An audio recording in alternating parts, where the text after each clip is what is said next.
বলছে বার্ষিক সরল সুদের হার 4% থেকে 3.3/4% হওয়ায় এক ব্যক্তির বার্ষিক আয় 60 টাকা কম হয়। ওই ব্যক্তির মূলধন নির্ণয় করো। তো এটা তোমাদের পরীক্ষায় 2 নম্বরের জন্য আসে। তো এটা কিভাবে করব একটু দেখো। তো ব্যক্তির মূলধন নির্ণয় করো, তাই তো? আমরা কি করব, ওই ব্যক্তির মূলধন ধরে নিই। মনে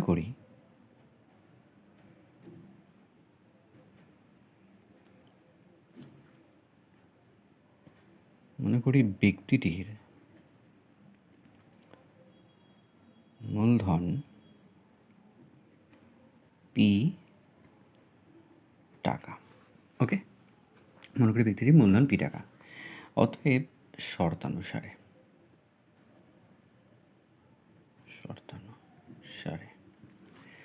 আচ্ছা, আমি যদি 4% হারে যে ইন্টারেস্ট পাবো আর 8% হারে যে ইন্টারেস্ট পাবো, এই দুটো পার্সেন্টেজের মধ্যে ডিফারেন্স কত? 60 টাকা।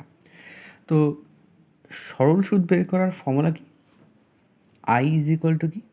I for interest, P into R into T by 100।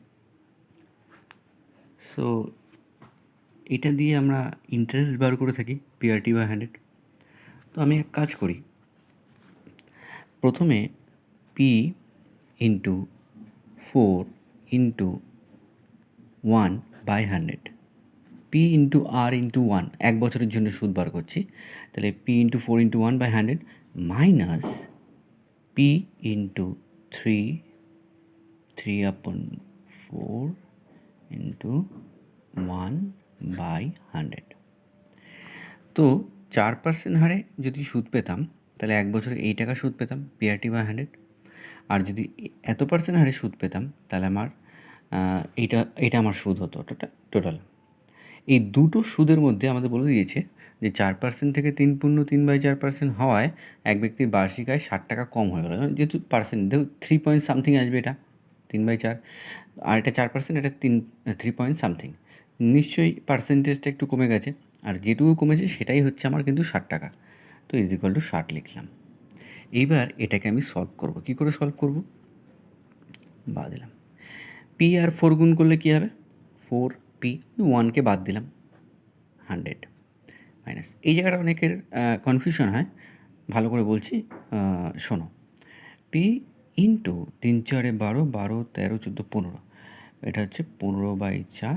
1 into 1 আর লিখলাম না, কেন কি 1 দিয়ে যাই গুণ করে কেন সেটাই হবে, বাই 100 ইজ ইকুয়াল টু 60। আচ্ছা, 4p/100, ওকে, মাইনাস আমি কি লিখছি? 15p। এই জায়গাটা আমি একটু স্টেডিয়াম করছি না, একটু ডিটেলসে যাচ্ছি, কারণ কি অনেকের এই জায়গাটা একটু কনফিউশন হয়। আমি প্রথমে এইটাকে গুণ করলাম, 15p/4। এইবার নিচে 100 আছে। আমরা জানি যে কোনো সংখ্যার নিচে সবসময় কী থাকে? 1 থাকে, তাই তো? তো এই 100-র নিচেও কিন্তু 1 আছে। আর যখন ভাগ থাকে তখন ইনটু হয়ে কী হয়? উল্টে যায়। তাহলে উপরে চলে যাবে 1 আর নিচে চলে আসবে 100।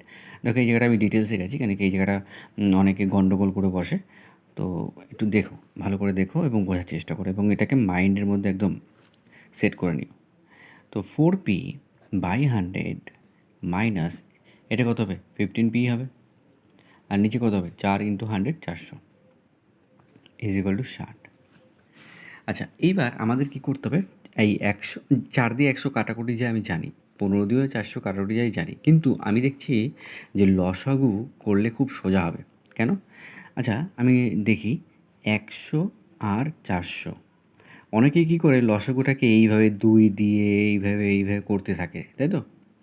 তো আমি তোমাদের একটা শর্টকাট মেথড বলছি। আমি 100টাকে এখানে লেখো আর 400টাকে এখানে লেখো, ঠিক আছে? দুটো কাজ থেকে এরকম দাগ বের করো। আর এমন একটা নাম্বার ভাবো যে নাম্বারটা দিয়ে দুজনেই যায়। দেখো আমি যদি 200 ধরি, 100 দিয়ে 200 যাবে, কিন্তু 400 কি যাবে? যাবে না। কিন্তু আমি যদি 400 এখানে রাখি, তাহলে 400 দিয়ে 400 যাবে, আবার 100কে 4 দিয়ে গুণ করলেও 400 হবে। তাহলে আমার সেই নাম্বারটা পেয়ে গেলাম, যেই নাম্বারটা দিয়ে আমি দুটোকেই ডিভাইড করলে 1 আসবে। দেখো, বাট আমি 100কে যদি 4 দিয়ে গুণ করি তাও 400 আসবে, আর 400কে যদি 1 দিয়ে গুণ করি তাও 400 আসবে। তা আমি দেখতে পাচ্ছি এই রাশিটা আসছে, দুজনকে গুণ কোনো না কোনোভাবে আমি 400 আনতেই পারছি। তো এটা হচ্ছে কিন্তু আমার এলসিএম, ঠিক আছে? আমি আরও পরে অঙ্ক করতে থাকবো, এই জিনিসটা বারে বারে দেখাবো এবং তোমরা প্র্যাকটিস করতে করতে এটাকে একদম সহজ সরল করে নেবে, ঠিক আছে? আচ্ছা, তো লসাগু তো আমি পেয়ে গেলাম কত, 400। এইবার এই জায়গাটা আমি জানি না কেন অনেকেই ভুলে যায়, ঠিক আছে? দেখো ভালো করে লক্ষ্য করো, আমি এটাকে সহজভাবে বলার চেষ্টা করছি। নিচে কত আছে, 100, আমাদের লসাগু কত এসছে, 400। আমি এই 100কে এমন কিছু দিয়ে গুণ করার চেষ্টা করব যাতে 400 আসে। আমরা জানি 100কে 4 দিয়ে গুণ করলে 400 আসে, তাহলে নিচে এসে গেল। এবার এখানে যেহেতু 4 দিয়ে গুণ করেছি, তাহলে এই পার্টটাকেও 4 দিয়ে গুণ করবো, তাহলে 4 4 কত হয়ে গেল, 16p মাইনাস। দেখো এখানে 400 আছে, এখানে 400 আছে, একে 1 দিয়ে গুণ করলেই, একে 1 দিয়ে গুণ করলে 400ই হবে, তাহলে একে 1 দিয়ে গুণ করবো, তাহলে 15p, 15pকে 1 দিয়ে গুণ করলে 15p ইজ ইকুয়াল টু 60। বা দিলাম 16খানা পি থেকে 15খানা পি বিয়োগ করলে একটাই পি পড়ে থাকবে। আচ্ছা, নিচে এটা ভাগ আকারে আছে, ওপাশে গেলে কী হবে, গুণ হয়ে যাবে। তাহলে 400 আর এদিকে 4 ছক কত, 24, আর কটা শূন্য, দুটো আর একটা, 3টে শূন্য। এইবার আমাদের উত্তর কিন্তু বেরিয়ে গেল। আমরা ধরেছিলাম যে মনে করি ব্যক্তিটির মূলধন পি টাকা, তাহলে ওই ব্যক্তির মূলধন ক টাকা, 24,000 টাকা। তাহলে অতএব ওই ব্যক্তির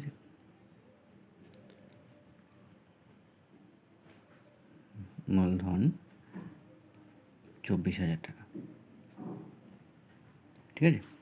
আচ্ছা, এই হলো পুরো অঙ্কটা, ভালো করে প্র্যাকটিস করো। আর সমাধানটা কিভাবে করলাম দেখো, এইগুলো যদি একা একা করতে পারো না, তাহলে ম্যাক্সিমাম অঙ্ক হয়ে যায়, ঠিক আছে? 50% অঙ্ক তুমি শিখে গেলে, যদি এই ব্যাপারটা যদি তুমি একটু ভালো করে শিখে নাও, তাহলে 50% অঙ্ক এমনিই হয়ে যাবে, ঠিক আছে? জাস্ট একটু মাথার মধ্যে ক্যালকুলেশনটা বোঝাতে হবে যে এইটা করলে আমার একটা ইকুয়েশন তৈরি হচ্ছে, আর ইকুয়েশন সলভ করতে পারলেই অঙ্ক শেষ। পুরো ডিটেলসে দেখো, যাদের এলসিএমে প্রবলেম হয় বা লসাগু এরকম ভগ্নাংশ থাকলে অঙ্ক প্রবলেম হয়ে যায়, আমি এখানে সহজ সরলভাবে বলার চেষ্টা করেছি। এটাকে বারে বারে নিখুঁতভাবে দেখার চেষ্টা করো এবং মাইন্ডে গেঁথে নাও, ব্যাস তাহলেই কিন্তু সলভ হয়ে যাবে। ওকে, টাটা।